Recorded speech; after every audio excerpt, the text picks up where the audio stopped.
DA और HR बढ़ाने की मांग को लेकर छत्तीसगढ़ के 96 कर्मचारी संगठन अनिश्चितकालीन हड़ताल पर चले गए हैं।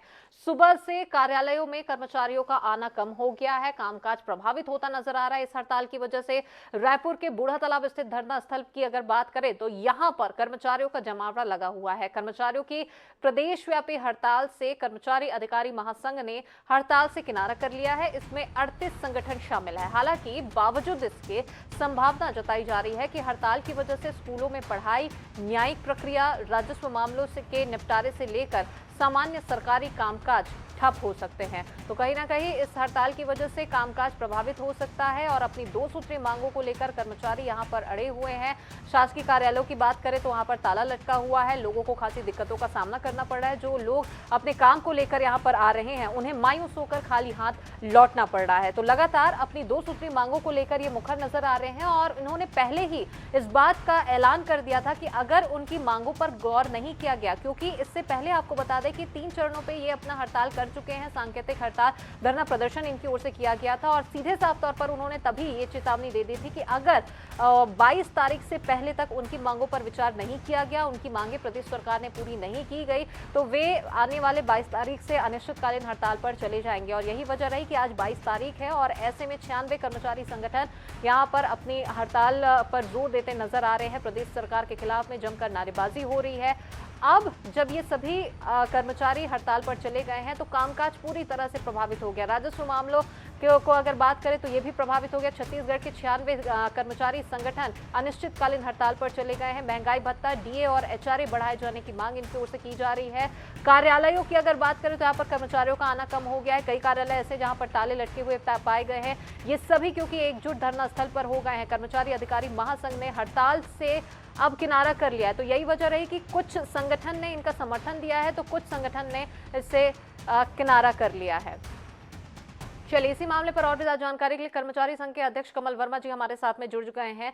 कमल जी, क्या कहेंगे आप, जिस प्रकार से आज जैसे कि आप लोगों ने पहले ही ये तस्वीर स्पष्ट कर दी थी कि अगर आपकी मांगों पर गौर नहीं किया गया तो आगामी 22 तारीख से आप सभी अनिश्चितकालीन हड़ताल शुरू कर देंगे। क्या लगता है क्यों बातचीत नहीं बन पा रही, कहाँ मामला अटक रहा है? मैडम, मैं तो जो भी इस गतिरोध को दूर करने के लिए जो भी मध्यस्थता करे, मैं उनका सबका स्वागत करता हूं। इवन दो आपका जो चैनल है, यदि ये भी मध्यस्थता के लिए सामने आया तो आपके चैनल का भी मैं स्वागत करता हूं। हम चाहते हैं कि आम जनता को जो तकलीफ हो रही है ना, सरकार जो है, हमने 2 सूत्री मांग को लेकर जो हमने वहां सुझाव दिए थे मंत्रालय के वरिष्ठ अधिकारियों को, जो चर्चा हुई थी उसके अनुसार जो है कोई रास्ता निकलना चाहिए।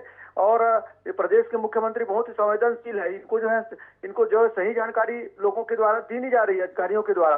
चाहते हैं कि यदि सही जैसी जानकारी दे और ये जो गतिरोध है यदि वार्ता में करेंगे तो निश्चित रूप से यह दूर हो जाएगा।